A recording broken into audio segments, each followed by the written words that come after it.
trend sparked by the beautiful Dogaressa was destined to attract a large following.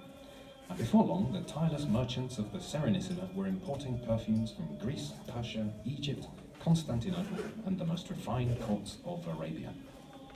When Marco Polo returned home in the late 13th century, he brought with him the glands of the musk deer, a small mammal from which the distinctive fragrance of the same name is obtained, as well as the description of how to extract it and use it.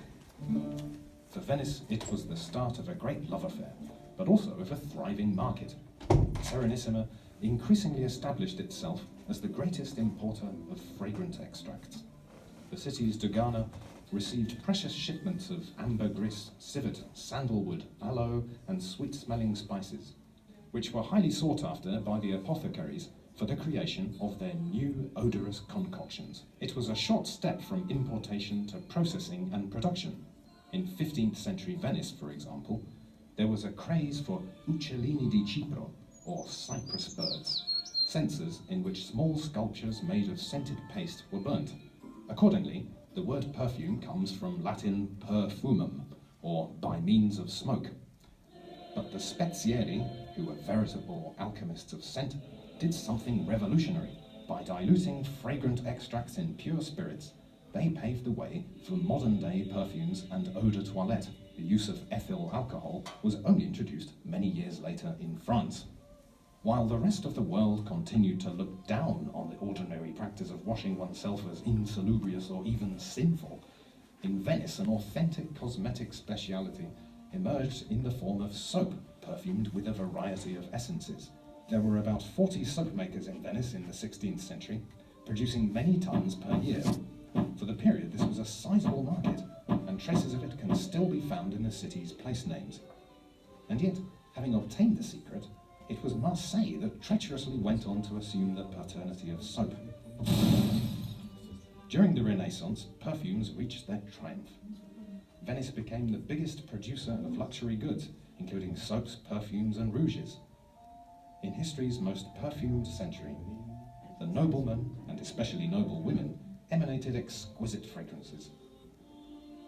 Along with maiolica vases for pastes and ointments, their rooms became filled with silver bottles for liquid perfumes and ivory, horn, and silver cases for pouches of civet or musk. Even rosaries were made with perfumed pastes, not for devotion but for lasciviousness, thundered the Signoria, concerned as always with their citizens' morality. But the ladies turned a deaf ear and rushed out to buy anything endowed with a fragrance. Not only the precious essences offered by traders of perfumes, musks, and spices, but also perfumed shoes, gloves, caps, and even coins. For Venice, the Renaissance was an age of cosmetics. Women let their hair go blonde in the sun, wearing crownless hats but with a broad brim, so as to protect their faces, which had to remain purest white. If one's skin lacked the desirable whiteness, it was to be bleached with recipes and techniques that bordered on revolting. Raw veal dipped in milk, or soft bread and vinegar mixed with ox dung. The Venetian women, and they alone, prettified their bosoms with rouge and flaunted them in plunging necklines that revealed their ruby-red nipples. The Signoria's severity grew, but the women paid no heed. With the booming perfume market, musk and civet were worth their weight in gold, and they found their way into Italy's most important courts. In Milan, the Maestro dei Profumi of Ludovico il Moro was none other than Leonardo da Vinci. In Mantua, the beautiful and cultivated Marquise Isabella d'Este, a true first lady of the Renaissance, invented and spread the use of perfumes and cosmetics, including a forerunner of toothpaste, and she also launched the fashion of hairpieces. Production workshops began to spring up in Florence, and from there they spread throughout the European courts. Here again, this development is owed to a charming young lady, Catherine de' Medici, who in 1533 married the future King of France. When she moved to the French court, she took her trusted perfumer Renato Bianco with her, along with the formulas of the monks of Santa Maria Novella. France was enthusiastic, and Renato became René le Florentin, the progenitor of French perfumes. Italy and France competed in creativity and quality. 50 years later, while visiting Venice, Catherine's fourth son, King Henry III of France, visited the atelier of Maestro Domenico Ventura, a perfumer in the Merceria at the Sign of the Lily, and he spent 1,125 scudi on musk. For the time, it was a staggering sum. Unsurprisingly, Ventura served the majority of Europe's sovereigns and princes, because in his atelier he kept rare things of the world. Venice was also ahead of the times in other more disputable aspects, such as counterfeiting.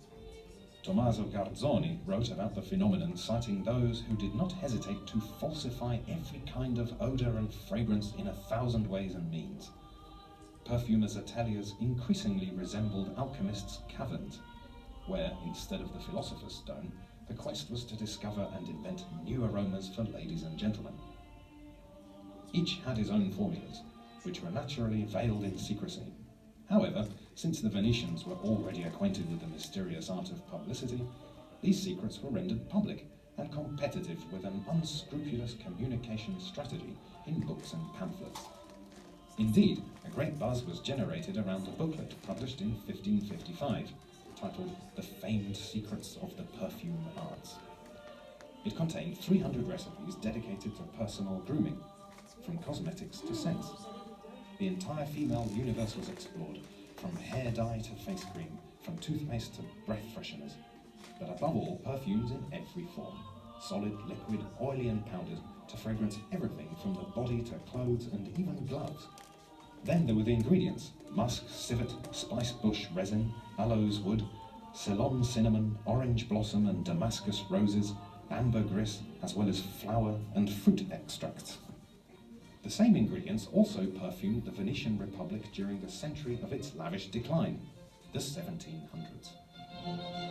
This was the century in which great noses such as Casanova's sniffed the air to follow the sweet-scented trail of an amorous escapade. Then as now, a lady or young bride's beauty paraphernalia could not fail to include a bottle of perfume. The art of perfume radiated from Venice throughout Europe, particularly in France and Germany. Evidence of the sciences, arts and craftsmanship in the long Venetian tradition can be found everywhere. It is no coincidence that in 1709 the grandsons of the Venetian perfumer Caterina Gennari, the brothers Giovanni Maria and Giovanni Battista Farina, created their eau de cologne inspired by the 17th century Aqua Mirabilis of Gianpaolo Feminis, which, however, was intended for drinking.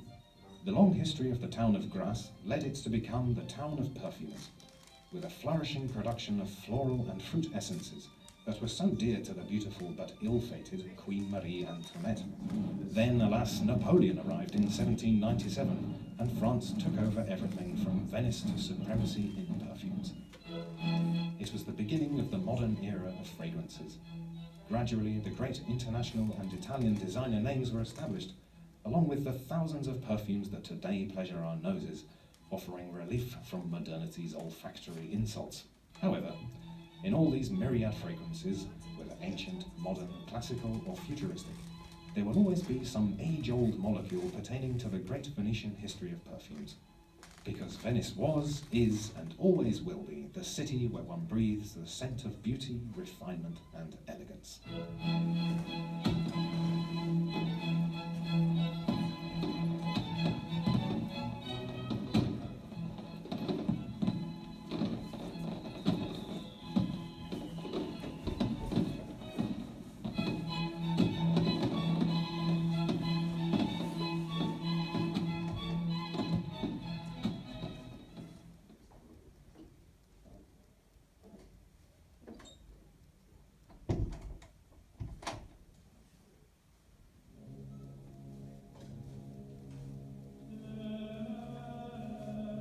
À Venise, pour la première fois en Europe, les mauvaises effluves du Moyen-Âge cédèrent le pas à un agréable parfum grâce à l'arrivée d'une beauté exotique, Théodora Doukas. Débarquant de Byzance, elle épousa au XIe siècle le doge Domenico Salvo. Séduisante, élégante et raffinée comme l'impératrice homonyme, elle fit subitement une grande sensation, car non seulement elle mangeait avec une fourchette, mais encore se parfumait. La mode qu'elle déclencha fut vouée à un grand destin, et pendant longtemps, les infatigables marchands de la Sérénissime importèrent des parfums de Grèce, de Perse, d'Égypte, de Constantinople et des cours les plus raffinés d'Arabie. 200 ans plus tard, à la fin du XIIIe siècle, Marco Polo rapporta de Chine les glandes abdominales du cerf porte-musc, duquel s'extrait